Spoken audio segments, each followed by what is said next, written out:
मूर्ति पूजा करें या ना करें, कैसे करें ईश्वर की पूजा, आराधना और उपासना। मेरी ये श्रृंखला है ईश्वर, उसके अस्तित्व, मूर्ति पूजा इत्यादि से रिलेटेड टॉपिक को समझने पर। तो चलिए एक कदम और आगे बढ़ाते हैं। स्वागत है आप सभी का तहे दिल से। दोस्तों, यदि आप मूर्ति उपासक हैं तो अब तक आपने जो भी मेरे वीडियोस में, पिछले 5 वीडियोस में सुना, उनके आधार पर यही कहेंगे कि मूर्ति पूजा तो निराकार साधना से श्रेष्ठ है, वही हमारे लिए अच्छी है। फिर भला क्यों इतने सारे आत्मज्ञानी संतों जैसे कबीर, नामदेव, गुरु नानक जी, बुद्ध और महावीर आदि इत्यादि ने मूर्ति पूजा का विरोध किया होगा? इस सवाल का जवाब है कि उन सभी ने मूर्ति पूजा का नहीं, बल्कि मूर्ति पूजा के नाम पर फैल चुके पाखंड, अज्ञानता और आडंबर का विरोध किया था। जब एक भक्त मूर्ति पूजा का असली उद्देश्य यानी आत्मबोध, आत्म साक्षात्कार भूल जाता है और अपनी सोच को बिल्कुल बिल्कुल सीमित कर देता है और उसको ऐसा करके मूर्ति में उलझ कर रह जाता है, तो फिर गुरु को, संतों को उन्हें सही दिशा दिखानी पड़ती है। सही राह पर लाने के लिए युग अनुसार मूर्ति पूजा का खंडन करना ही पड़ता है। चलिए मैं आपको एक छोटी सी कहानी द्वारा इसे समझाने का प्रयास करती हूँ। एक बहुत ही आत्म अनुभवी बाबा थे जो मूर्ति पूजा के बजाय निराकार भक्ति को श्रेष्ठ बताते थे। एक बार क्या हुआ कि उनके पास एक दूसरे पुजारी आए और पूछने लगे, बाबा बताएं कि पत्थर की मूर्ति में भगवान है या नहीं। बाबा ने कहा, हाँ, क्यों नहीं है, भगवान तो सर्वव्यापी हैं, इसीलिए मूर्ति में भी हैं। इस पर पुजारी ने कहा, तब मूर्ति पूजा में क्या दोष है, जबकि मूर्ति सामने रहने से उसमें मन जल्दी एकाग्र होता है, भक्ति भाव जागृत होते हैं, तो फिर ऐसी पूजा में दोष क्या दिखता है भला? इस पर बाबा ने कहा, तुम्हारा तर्क बिल्कुल ठीक है, लेकिन उसे दूसरे पहलू से भी तो देखो। तुम अपने मंदिर में ईश्वर की मूर्ति रखते हो, उसमें ईश्वर का दर्शन करते हो और उसकी पूजा, आराधना, उपासना करते हो। पुजारी बोले, हाँ जी बिल्कुल, मैं रोज ऐसा करता हूँ। तो बाबा ने कहा, अब मान लो किसी दिन तुम्हारी वो मूर्ति चोरी हो गई तो क्या करोगे? क्या तुम्हें गुस्सा नहीं आएगा, दुख ना होगा? क्या ये नहीं लगेगा कि तुम्हारा ईश्वर ही चोरी हो गया? इस पर पुजारी बोला, हाँ बाबा जी, गुस्सा तो आएगा और दुख भी होगा, लगेगा जैसे मेरी तो दुनिया ही लुट गई। कोई मेरी धन संपत्ति चुरा ले तो मुझे कोई आपत्ति नहीं, लेकिन मेरे आराध्य की मूर्ति चुराने पर मुझे बहुत दुख होगा। इस पर बाबा ने कहा, यही तुम्हारे प्रश्न का स्वयं उत्तर है। तुमने सर्वव्यापी ईश्वर को एक मूर्ति में कैद कर इतना छोटा कर दिया कि तुम उसे ही ईश्वर मानकर जी रहे हो। उसके कारण क्रोध और दुख के शिकार हो जाते हो। बजाय इसके यदि ये भाव रखा जाए कि जो ले गया उसमें भी वही ईश्वर है जो उस मूर्ति में है, तो तुम्हें उतनी पीड़ा नहीं होगी।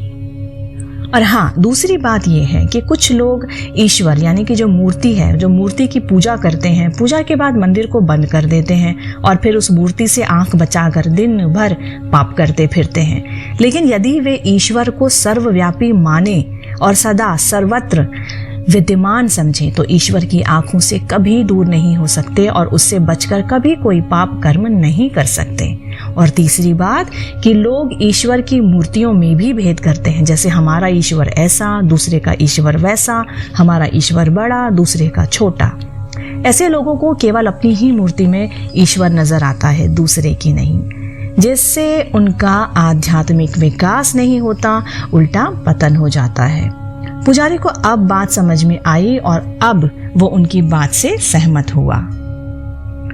ये जो कहानी मैंने कही आपको अभी उससे ये पता चलता है कि मूर्ति पूजा में कोई बुराई नहीं, लेकिन मूर्ति पूजा के साथ जो आसक्ति, अज्ञानता और भेड़ बुद्धि चाल जो है हमारी, वही पूजा को उसके लक्ष्य से दूर कर देती है। आसक्ति, अज्ञान, भेड़ बुद्धि, अहंकार, ये सब सच मानिए सब कुछ माया जनित विकार है हमारी। अगर किसी पूजा पद्धति में यही फल फूल रहे हैं तो वो पूजा पद्धति भक्तों की सहायक नहीं बल्कि उसके विकास में बाधक है, ऑब्स्टिकल है। इसलिए मूर्ति पूजक को, हम जैसे मूर्ति पूजक जो भी दुनिया में जितने हैं, स्वयं से यह प्रश्न पूछना चाहिए कि उनकी भक्ति ही उन्हें मूर्ति में या कर्म कांडों में अटका तो नहीं रही, भटका तो नहीं रही। मूर्ति पूजक किन किन बातों में अटक या भटक सकता है? सोचिए जरा और कमेंट भी करिए। चलिए कुछ मैं भी बता देती हूँ। हिंदू धर्म में ईश्वर के अनेक रूप प्रचलित हैं और उन्हीं के आधार पर अनेक संप्रदाय भी हैं, जैसे शैव संप्रदाय, वैष्णव संप्रदाय, देवी संप्रदाय आदि। हमारी हिस्ट्री में अनेकों ऐसी घटनाएं, इंसिडेंसेस हैं जब इन संप्रदायों में ईश्वर के ही नाम पर परस्पर लड़ाइयां भी हुई हैं। एक संप्रदाय के अनुयायी अपने ईश्वर को दूसरे से बेटर कहते हैं और इसका रिजल्ट क्या हुआ कि जो मार्ग ईश्वर प्राप्ति के लिए बना था वहां भी माया का ही खेल शुरू हो गया। उसने क्रोध, जलसी, ईर्ष्या, हिंसा, अहंकार, घमंड जैसे विकार बढ़ा दिए। साकार भक्ति में यदि सही समझ नहीं हो तो वो एक ही ईश्वर के दो या कई रूपों में भेद बुद्धि पैदा करती है। वो तुलनात्मक हो जाती है। हम कंपैरिजन करने लगते हैं, श्रेष्ठता और नम्रता के चक्कर में पड़ जाते हैं। ये ऐसा ही है जैसे आपके पापा के दो फोटो हैं, दोनों फोटो में पिताजी आपके अलग अलग गेटअप्स में हैं। उनमें से एक भाई को एक फोटो अच्छा लग जाए और दूसरे को दूसरा। कुछ समय बाद दोनों भाई यदि आपस में लड़ने लगे तो मेरे फोटो वाले पापा अच्छे हैं, नहीं मेरे फोटो वाले पापा ज्यादा अच्छे हैं, दोनों भाइयों का प्रपंच चालू। अब आप खुद इमेजिन करिए यदि ऐसा हुआ तो ये कितनी हास्यास्पद बात है। ईश्वर के नाम पर संसार में ऐसे ही दृश्य देखने को मिल रहे हैं चारों तरफ। ये कहीं किसी एक जगह की बात नहीं है, ये हर जगह हो रहा है। सभी उसके ही रूप हैं। एक रूप को मानने वाले दूसरे रूप को नकार रहे हैं और अपने रूप को श्रेष्ठ बता रहे हैं। दोस्तों, ईश्वर का जो साकार रूपों की परिकल्पना जो है वो भक्तों को लाभ देने के लिए बनी थी, ये सच है। लेकिन गुजरते समय के साथ इस मार्ग में कुछ कर्मकांड जुड़ते चले गए, ऐड ऑन होते चले गए, जिन्होंने ईश्वर के नाम पर बहुत से भ्रम, डर समाज में और लालच भी खड़े किए। जैसे फला उपवास करोगे तो सारे पाप कटेंगे, फला तीर्थ स्थान पर जाओगे तो पुण्य मिलेगा, वगैरह वगैरह। मंदिर में मत्था टेको, ये करो वो करो, संकट समाप्त होंगे, ऐश्वर्य बरसेगा, फलाना स्त्री यदि व्रत नहीं करेगी तो उसके पति की आयु कम होगी, कोई गलती हमसे हो जाए तो फला फला देवता के दर्शन करो, इतना इतना दान करो, फिर ईश्वर आपके सारे अपराध क्षमा कर देगा। दोस्तों, इस तरह से तो पूजा को ईश्वर प्राप्ति का नहीं बल्कि फल प्राप्ति का साधन बना दिया है हमने। साथ ही गलतियां करने का परमिट भी दे दिया कि खूब गलतियां करो और फिर ये कर्मकांड करो और सबसे फ्री हो जाओ। ये सभी बातें इतनी आपको डाइवर्ट कर देती हैं, आपके मन में भ्रम भर देती हैं कि इंसान का हमारा पतन हो जाता है। और सच्चाई ये है कि अपने हर अच्छे बुरे कर्म का फल इंसान को स्वयं भोगना है। दुनिया की कोई ताकत उसे ऐसा नहीं करने से बचा सकती कि आपने कर्म किया और फल आपको ना भोगना पड़े। और दूसरी बात, आपकी सक्सेस, डिफीट, आपकी मेहनत, हार्डवर्क, आपका थॉट प्रोसेस, आपके डीड्स, जो आप कर्म कर रहे हो, सब कुछ निर्भर करती है आपके ऊपर कि आप कर क्या रहे हो, आपने कितना प्रयास किया है या आपने क्या गलत या क्या सही किया है लाइफ में, किसी पूजा पाठ पर नहीं।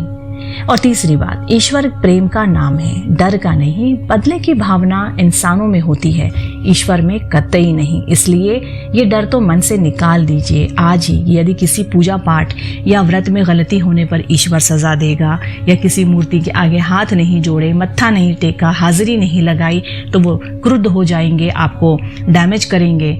ऐसे डरों में जीना प्रेम और करुणा के सागर ईश्वर का अपमान ही है जो हम स्वयं कर रहे हैं। कतई ईश्वर ने ये नहीं कहा है कि ये डूज हैं एंड ये डोंट्स हैं।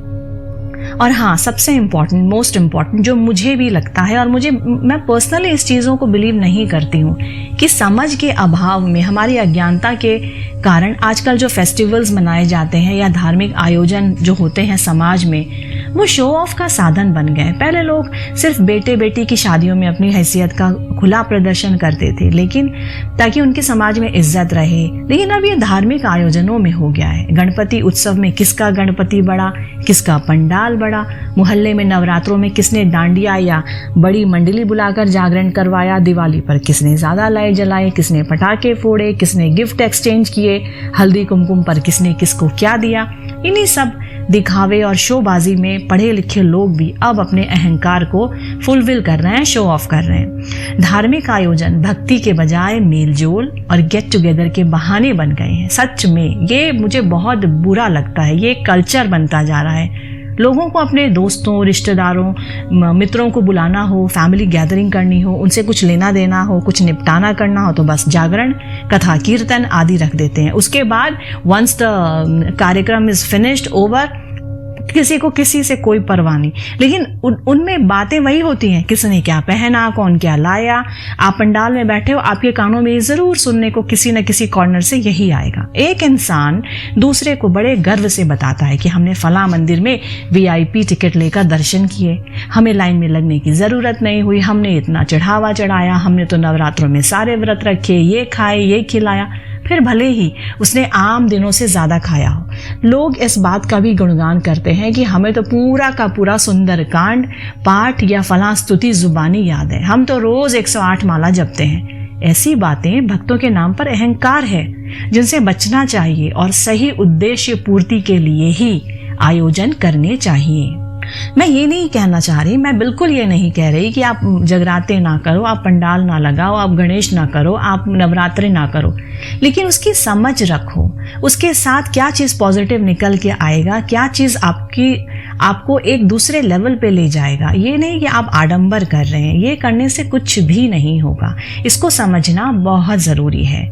दोस्तों, बीज है ईश्वर, वृक्ष है उसकी शक्ति। एक बीज में सारा जंगल समाया है, सारा संसार ईश्वर की शक्ति ही है। इसलिए एक में अनेक, अनेक में एक ही है। तो ये था मेरा आज का एवी, जो कि पूजा, मूर्ति पूजा, साकार और निराकार ब्रह्म की उपासना के ऊपर था। आशा करती हूँ कि आपको वीडियो समझ में आया होगा।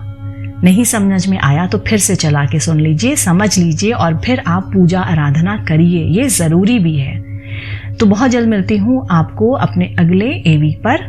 Till then, stay safe, stay spiritual and stay healthy. नमस्कार एंड